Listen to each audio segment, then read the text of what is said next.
Varastamine on tõsine probleem noorte seas ja tihtipeale jääbki paraku mulje, et see noor inimene, kes on juba koolis käinud ja ma väga loodun, et ka piisava koduse kasvatuse saanud, ei saa aru, et varastamine, see ei ole õige.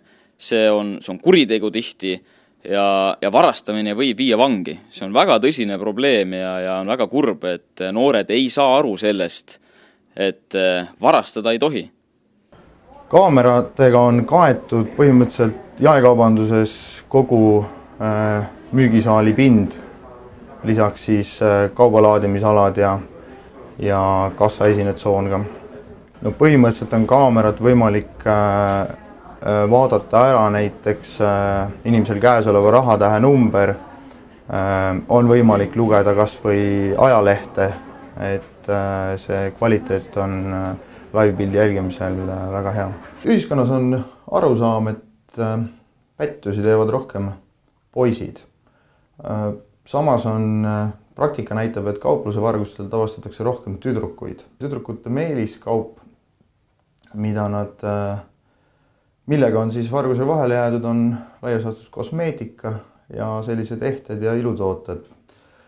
Nagu juures olevad pildid on näha, võtavad siis tüdrukud omale meelepärased asjad ja libistavad need lihtsalt taskusse. Kuna tegemist on väikeste asjadega, siis ei ole see eriti keerukas neid tasku panna. Kasutatakse sageli varukasse ja kinde sisse panemist.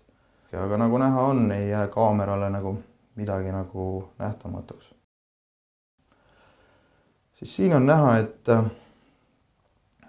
võetakse karbisest toode välja, et siis ei jääks kohe see mulje,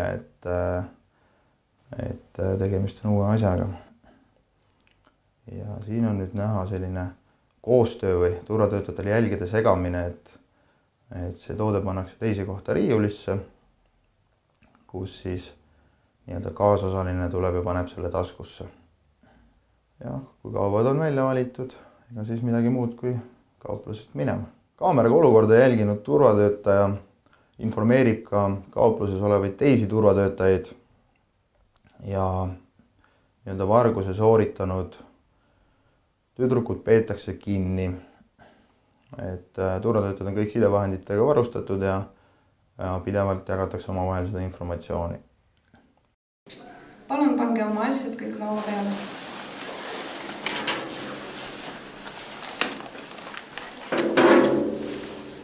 Kas need on kõik asjad? Ja. Aga meil turvalindi peal on olemas, et te võtsite midagi veel.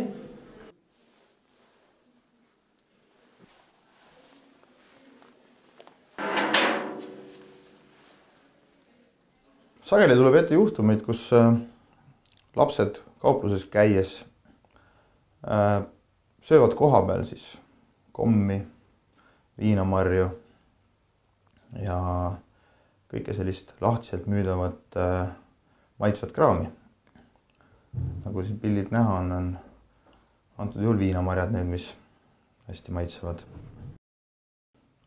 Teine asi on kaalukommid, mis lastele kohe tekitavad kiusatust.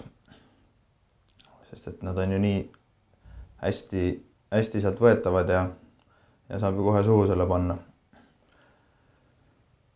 Aga paraku on see, et sageli võetakse neid lausa peotäis ja siis kaupluses süüakse ära. Et lisaks tuleb ette seda, et maiustuse pakke võetakse lahti ja süüakse samamoodi siis kohe seda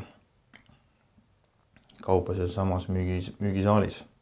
Et kirjeldatud tegevused siis klassifitseeruvad kõik kaubarikkumisena, mis on samuti karistatavad teod ja mille eest siis antakse kinnipeetud antud juhul lapsed politseile üle. Et seni, kui ei ole kauba eest tasutud, kuulub see kauplusele ja sööma võib see tasuda alles peale kauba eest tasumist. Varastatud või rikutud kauba eest peate tasuma lõpuks nii kui nii. Kui tüdrukud varastavad enamuses kosmeetikat, siis poiste meeliskaup on DVD-d ja arvutimängud. Ja nagu pilt näha on, siis nagu turvatöötaja käsi videojuhtimispuldil liigub joystikuga sama kiiresti kui ilmselt nende laste käsi oma arvuti mängupuldil.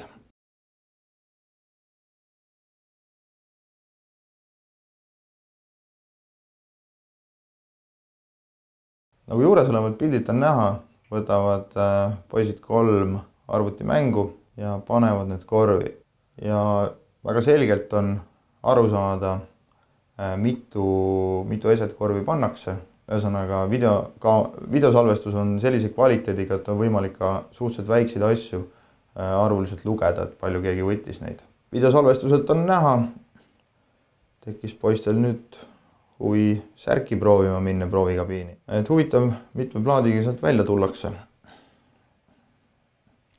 Et salvestuselt oli näha, et nüüd oli korvis 2 plaati endise 3 asemel.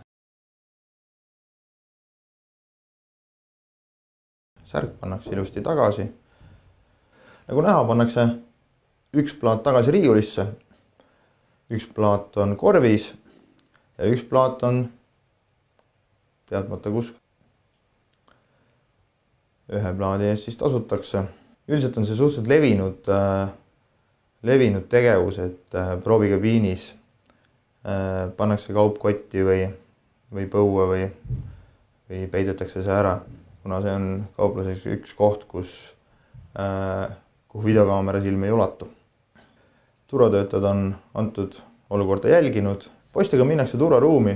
Nagu salvestuselt on näha, oli koolikotis siis plaat, mille eest ei olnud tasutud, mis oli siis kauplusest võetud. Ma kartsin. Ma tundsin kohutavat häbi ja ma teadsin, et see, mida ma teen, on vale. Kartsin, ma mõtlesin alguses, et ma pean, et nii püüetakse kinni nagu selliseid tugevasti, mind pannakse käeraudadesse, aga seda ei juhtunud, seda ma kartsingi. Ja mul kätel hakkab alus. Ja väga ebameeldiv oli mängida varast, et kui inimesed vaatavad, kuidas sa võtad. Et see oli mõttes väga kammitsetud oli olla. Ei, sest et see võimalus, et sa jääd vahele, on peaaegu 100%, et seal ei ole mitte mingit mõtet ja mitte keegi ei võida sellest mitte midagi. Lihtsalt kardan, kui ma lähen vangi ja ma ei saa arvuti olla kodus. Ja kindlasti mitte ja kes tahaks, sul jääb eluks saaks selline plekk, häbimärk külge sellise asja eest, et jah. Neil ei tohiks üldse sellist mõtet esiteks pähe tulla. Ütlen veel kord ja rõhutan, et varastamine võib vangi viia. Aga noor inimene peaks mõtlema võib-olla selle peale, et kui tal isegi tekib selline idee rakukene, et minna midagi varastama, olgu see üks nätsupakk, olgu see üks mingisugune pisikene šokolaadikomm, et see jätab märgi kogu eluks. Ta jääb vahele, ta jääb kindlasti vahele, selles ei ole absoluutselt küsimust, mitte keegi ei pääse sellest, ta saab selle eest ka karistada ja see karistus, nagu ma ütlesin, jääb märkeks kogu eluks. Ja see võib tulevikuks tähendada seda, et see inimene ei saa näiteks mingisugust tööd, mida ta väga tahab, sest tema minevikus on mingisugune must plekk. Nii et on väga palju selliseid ametikohti, selliseid töökohti, kus näiteks eelnev karistatus välistab selle, et see noor inimene üldse sellise töökoha peale kunagi saab. Ja ma arvan, et need on küll sellised asjad, mis peavad noore inimese mõtlema panema ja võiks alati mõelda selle peale, et vargus on esimene etapp allakäigutrepil. Noorte poolt toimepandavad vargused on näiteks kaubandusketis on üks enam levinud probleeme. Et eelmisel aastal me andsime kaubanduse poolt üle 5180 õigusrikkujat. Ehk see tähendab seda, et see arv on väga suur, läheneb 6000. Millised on võimalused, et tuvastada noorte poolt toimepandud tegusid on videovalve abil? Ehk tegelikult kõikides kaubanduskettides on olemas täna väga heal tasemel videojälgimissüsteemid. Ja vastavalt turvaseadusele on meil siis võimalik neid andmebaase säilitada kuni aasta, ehk siis nende tegude avastamine politseil on suhteliselt lihtne, kuna kogu tegevus, kaasa arvatud isikud, kes seda sooritavad, on salvestatud videoaparatuuriga. Noh, suhtumine on nagu noortel ikka, et tegime pole hullu midagi, vaatame, kas turvamees märkab, vaatame, kas keegi näeb, testitakse teatud kambaliikmeid ja nii edasi.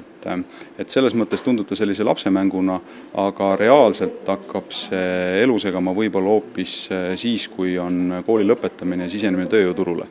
Et need märgid on kirjas, see on fikseeritud ja tänapäeval me peame arvestama sellega, et me ei ela enam raudse eesriide taga, vaid need andmebaasid on kättesaadavad üle maailma. Ehk tegelikult ka lihtsas situatsioonis, näiteks kui te tahate piiri ületada või tahate siseneda USA-sse, siis selle märke puhul te ei pruugi sinna üldse jõudagi.